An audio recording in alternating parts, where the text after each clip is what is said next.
Explore Hyderabad exclusive temple jewelry exhibition Nakshi Mela at Varahi Silver Jewelry KPHP. నమస్తే, welcome to Suman TV. నేను పద్మిని. ప్రస్తుతంతో పాటు ప్రముఖ ఆధ్యాత్మికవేత్త, జ్యోతిష పండితులు, అమ్మవారి సేవకులు, దత్త గణపతి ఉపాసకులు మురళీధర శర్మ గారు మనతో పాటు ఉన్నారు. మాట్లాడదాం. నమస్కారం అండి. మహాదేవ. జూన్ 21వ తారీఖు ఆదివారం సప్తమి తిథితో కలిసి వస్తోంది. అలాగే ఉత్తర పల్గుని నక్షత్ర యుక్తంగా వస్తున్నటువంటి పవర్ఫుల్ డే ఖచ్చితంగా.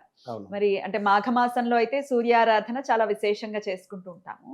కానీ ఏ సప్తమైనా ఒకవేళ ఆదివారం వస్తే దానికి ఆ పవర్ ఉంటుందా? ఖచ్చితంగా సూర్య అనుగ్రహం కోసం ఈ రోజును వినియోగించుకోవచ్చా? ఎట్లా ఆ రోజుని యూటిలైజ్ చేసుకోవాలి? ఖచ్చితంగా ఇవన్నీ చెప్తారా?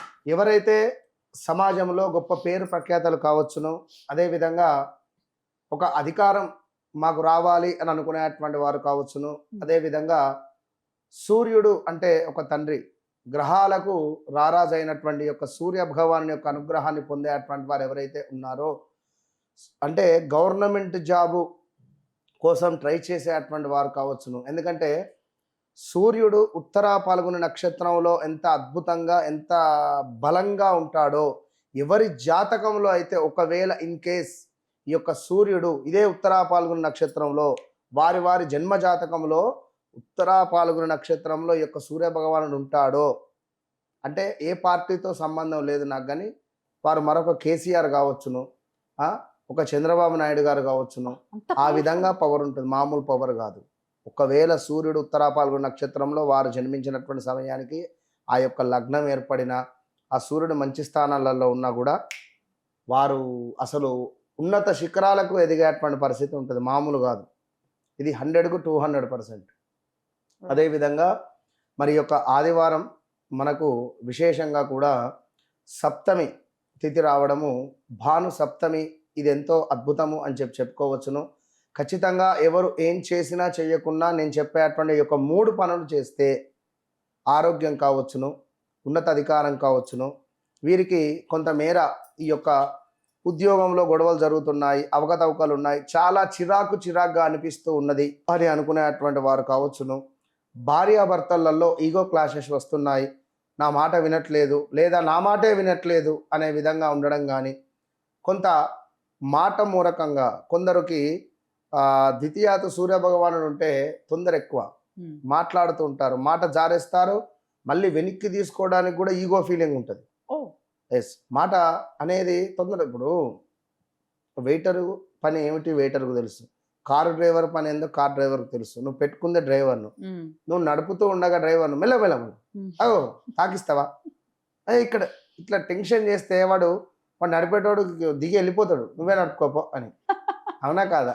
అలాంటి ఆగమైన పనులు చేయకండి. అది సూర్యుడు అట్లా 2లో ఉంటే. మామూలుగా సూర్యుడు ఎక్కడుంటే ఆయన అసలు ఇంకా సమస్య లేదు, ఇబ్బంది పడతారు వీళ్ళు అని చెప్పే విధానం చెప్పండి. ఎక్కడెక్కడ ఆయన యోగించాడు? సూర్య భగవానుడు తులాలో యోగించాడు, ఆఫ్ కోర్స్ నీచంగా. సో అదే విధంగా సూర్య భగవానుడు మన కర్కాటకంలో కానీ మీనంలో కానీ, అదేవిధంగా ధనస్సులో కానీ, ఇవన్నీ వాటర్ రిలేటెడ్, అది ఫైర్ బ్రాండ్. అది అక్కడ వెళ్ళి పడిపోతే పవర్ కోల్పోతుంది. ఏం జరుగుతుంది అంటే నీచమైన పనులు చేయాల్సి వస్తుంది, అనవసరమైన పనులు. ఎలాంటిది? మొన్న ఒకరు కాల్ చేశారు, ఎక్కడ వారు లైక్ ఎక్కడో సమ్ ఫారెన్ కంట్రీలో ఉంటాడు, తులాలో నీచలో ఉంది సూర్యుడు, దాని ముందు అద్భుతంగా ఒక వెలుగు వెలిగినటువంటి మనిషి. సూర్యుని యొక్క అంతర్దశ రాగానే ఇతనే 100 మందికి పని కల్పించి పని ఇచ్చేటువంటి సత్తా ఉన్న వ్యక్తి బాత్రూమ్లు కడుగుతున్నట, బినాయిలో అదేవో సప్లై అదేదో చేస్తున్నాడు. అంటే నేను షాక్ అయిపోయాను. అరే ఏంది ఈయన ఇంత ఘోరమైన పరిస్థితికి పోవడేంది, అసలు నేను ఉండాలన్నా రావాలన్నా నాకు అర్థమవుతలేదు. ఆయన మీద కేసు, వేరే ఒక స్త్రీ మూలకంగా అన్ఎక్స్పెక్టెడ్గా అనుకోకుండా ఒక స్త్రీ మూలకంగా ఒక కేసులో చిక్కుకోవడం. అసలు నా బాధ వర్ణనానీతం గురువు గారు అని చెప్పి బాధపడుతూ ఉన్నాడు. అంటే నేను అడిగా, ఏదో చాలా డిస్టర్బెన్సెస్ కానీ అసలు చేయరాని పనులు కానీ ఏమైనా చేస్తున్నావా అన్న. చెప్పలేకపోతున్నాడు.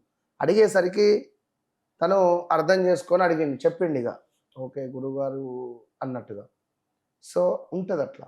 ఇక ఇదే సూర్యుడు కనుక ఒకవేళ శనితో కలిసి ఉండకూడదు, శారీరకంగా కొంత ఇబ్బంది కలిగించేటువంటి పరిస్థితులు ఉంటాయి. ఇదే సూర్యుడు కేతువుతో కానీ రాహుతో కలవదు. కేతువుతో కలిస్తే పర్వాలేదు, ఎందుకంటే మఖ నక్షత్రం తన దగ్గర ఉంది కనుక, సో మఖా నక్షత్రానికి సంబంధించి కొంత పర్వాలేదనే పరిస్థితే ఉంటుంది. తన దగ్గర అంటే సింహరాశిలో ఉంటుంది కనుక పెద్దగా ఇబ్బంది ఉండదు. రాహువు సూర్యుడు కలిసి ఉంటే ఇప్పుడు మనం చూస్తుంటాం కదా, సూర్యగ్రహణం, రాహుగ్రస్త సూర్యగ్రహణం, కేతుగ్రస్త సూర్యగ్రహణం ఇట్లాంటివి. అట్లా గ్రహణం పట్టినట్టే జాతకంలో ఈ రాహు దశ మొత్తము కూడా, సూర్యుని యొక్క దశ మొత్తము కూడా, లేదా దశ అంతర్దశలు వచ్చినప్పుడు కూడా వీరికి ఏదో ఒక ఇబ్బంది అనేది ఎదురవుతుంది. ఉదాహరణకు 9వ భావంలో ఉందనుకుందాం, తండ్రికి సంబంధించి ఏవైనా ఇబ్బందులు కానీ అనారోగ్య సమస్యలు కానీ ఉండే ఛాన్సెస్ ఉంటాయి. స్త్రీలకు మాత్రం 5వ భావంలో కానీ 8వ భావంలో కానీ 12వ భావాల్లో కానీ ఉండకూడదు. ఒకవేళ 6వ భావంలో ఉంటే మాత్రము ఫైరైగా యుద్ధానికి నేను రెడీ అన్నట్టుగా ఉంటారు, ఒక మాట పడలేరు. ఇక కుజుడు కూడా ఆల్సో.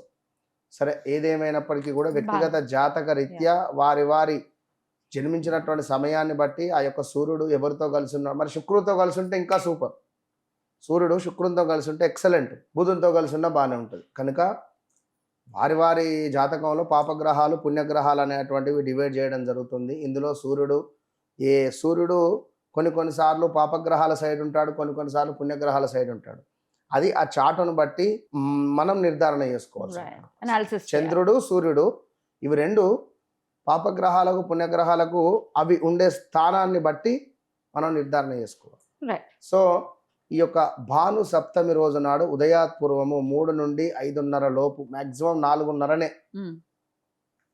లోపు ఖచ్చితంగా కూడా బ్రాహ్మీ ముహూర్తంలో స్నానాది కార్యక్రమాలు చేసిన తర్వాత ఒక రాగి చెంబును తీసుకొని అందులో ఒక్కటే చిన్న బెల్లం ముక్క వేసి కొంచెం నీటిని తీసుకొని ఒక చుక్క గంగ నీరుని కలిపి ఒక ఎరుపు రంగు పుష్పాన్ని వేసి ఓం గురుని సూర్యాయ నమః, ఓం గురుని సూర్యాయ నమః, ఓం గురుని సూర్యాయ నమః అనే మంత్ర జపం చేయాలి. జపం చేసిన తర్వాత లేదా సూర్యారిష్టేతు సంప్రాప్తే సూర్య పూజాంచకారయేత్, సూర్య ధ్యానం ప్రవక్ష్యామి ఆత్మపీడోపశాంతయే అనే మంత్రాన్ని అయినా కూడా మీరు మనసులో ఒక 11 సార్లు అనుకొని 2 చేతులా కూడా ఆ యొక్క చెంబును తీసుకొని సూర్యునికి అర్ఘ్యం విడిచిపెట్టండి. ఉదయాత్పూర్వమే 108 సార్లు ఓం గురుని సూర్యాయ నమః అనేటువంటి మంత్రాన్ని సాధన చేయండి. అటు పిమ్మట బెల్లము కానీ, అదేవిధంగా గోధుమ కావచ్చును, రవ్వ కేసరి అంటారు, ఇవైనా కూడా తీసుకొని ఒక ఎరుపు రంగు క్లాత్ కానీ ఎరుపు రంగు ధోతీని కానీ బ్రాహ్మణులకు దానంగా ఇచ్చే ప్రయత్నం చేయండి. ఏదైనా దేవాలయంలో ఒక రాగి చెంబు కానీ రాగి కలశాన్ని కానీ, లైక్ రాగి బిందె అంటారు, దానినైనా కూడా అమ్మవార్లకు అభిషేకమో స్వామివారికి అభిషేకమో వాడడానికి యూజ్ఫుల్ అయ్యే విధంగా దానంగా ఇచ్చే ప్రయత్నం చేయండి. ఖచ్చితంగా ఈ రోజు నాడు మీరు మీ పితృదేవతలను స్మరించుకునే ప్రయత్నం చేయాలి. ఖచ్చితంగా చెయ్యండి. లేదు ఇంట్లో నాన్నగారు ఉన్నారు, కలవండి, పాద నమస్కారాలు చేయండి, పాదాలను కడిగినా తప్పులేదు నన్ను అడిగితే. తాత ఉన్నాడు, నాన్న వాళ్ళ నాన్న, ఆయనకు ఏమైనా ఇష్టం ఒక డ్రెస్ కొనియడమో ఆయనను సంతోషపెట్టే ప్రయత్నం చేయండి. పెద్దవారు, మనకంటే పెద్దవారు ఎవరైతే ఉన్నారో వారి ఆశీస్సులు పొందే ప్రయత్నం చేయండి. కానీ వారిని తిట్టడమో లేదా వారిని ఏమైనా అవమానించినట్టుగా మాట్లాడడమో, వారి మనసును బాధ పెట్టినా కూడా సూర్యుని యొక్క ఆగ్రహము మీపై పడితే చాలా డ్యామేజ్ ఏర్పడుతుంది.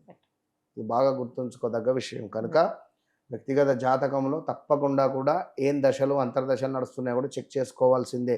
ఎన్ని చేసినా కర్మ అనేది ఖచ్చితంగా ఉంటుంది. ఇది కలికాలము కనుక మంచి వాళ్ళకే ఎక్కువ మనకు చికాకులు వస్తూ ఉంటాయి. మంచి వాళ్ళనే ప్రశ్నిస్తూ ఉంటాడు భగవంతుడు, అంతే. రైట్ అండి, అద్భుతంగా తెలియజేశారు, కృతజ్ఞతలండి. నమస్తే. మహాదేవ.